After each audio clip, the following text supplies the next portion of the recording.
So మొత్తం మీద కేసీఆర్ కాసేపట్లో కాళేశ్వరం కమిషన్ విచారణ జరగబోతున్నటువంటి బీఆర్కే భవన్ కార్యాలయానికి రాబోతున్నారు.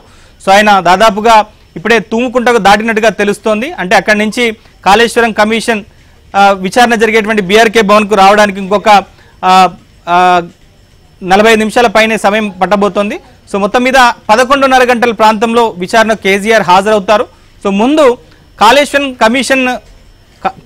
కమిషనర్గా ఉన్నటువంటి జస్టిస్ పినాకిని ఘోష్తో కేసీఆర్ భేటీ అవుతారు. ఒక అరగంట పాటు విచారణ జరుగుతుంది. ఆ జరిగిన తర్వాత కేసీఆర్ ఒకవేళ ఓపెన్ కోర్టులో విచారణ జరిపేందుకు ఆయన తాను సిద్ధమని చెప్తే ఓపెన్ కోర్టులోనే విచారణ జరిపేటువంటి అవకాశాలు ఉంటాయి. లేదంటే ఆయన క్లోజ్ డోర్లోనే విచారణ జరపాలని కనుక కేసీఆర్ కోరితే క్లోజ్ డోర్లోనే విచారణ జరిపేటువంటి అవకాశాలు ఉంటాయి. ఇదంతా కూడా పూర్తిగా ఇది వీడియో రికార్డ్ చేస్తారు. సో ఇక కమిషన్ కార్యాలయం బయట సో పెద్ద ఎత్తున బీఆర్ఎస్ పార్టీకి సంబంధించినటువంటి కార్యకర్తలు చేరుకున్నారు. సో పెద్ద ఎత్తున కేసీఆర్కు మద్దతుగా నినాదాలు చేస్తున్నారు. సో ఇటు పార్టీకి సంబంధించినటువంటి ముఖ్య నేతలు సో కేటీఆర్తో పాటుగా ఎమ్మెల్యేలు తలసాని శ్రీనివాస్ యాదవ్ అలానే ఎంపీలు సో పార్టీకి సంబంధించినటువంటి సిటీకి సంబంధించినటువంటి నేతలంతా కూడా ఆదర్శ్ నగర్లో మాజీ మంత్రి తలసాని శ్రీనివాస్ యాదవ్ క్యాంప్ ఆఫీస్ దగ్గరికి చేరుకున్నారు. సో అక్కడ కార్యాలయం బయట సో పరిస్థితి ఎట్లా ఉంది, సో పోలీసులు ఎట్లాంటి భద్రతా ఏర్పాట్లు చేశారు. సో మరోవైపు ఈ కార్యాలయం లోపలికి సిబ్బందిని అలానే పాస్ ఉన్న వాళ్ళని మాత్రమే అలో చేస్తున్నారు.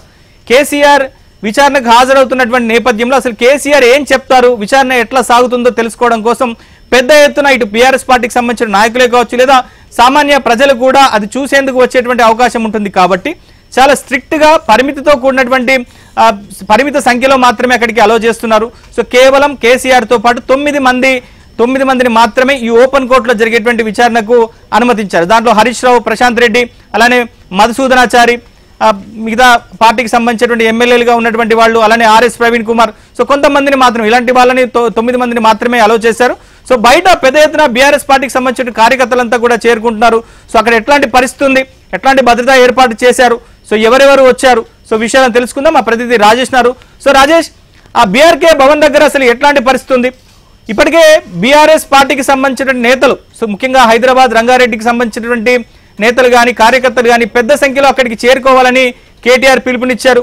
మరోవైపు జాగృతి అధ్యక్షురాలుగా ఉన్నటువంటి కవిత కూడా జాగృతి కార్యకర్తలంతా కూడా పెద్ద సంఖ్యలో బీఆర్కే భవన్ కు చేరుకోవాలని చెప్పని పిలుపునిచ్చారు.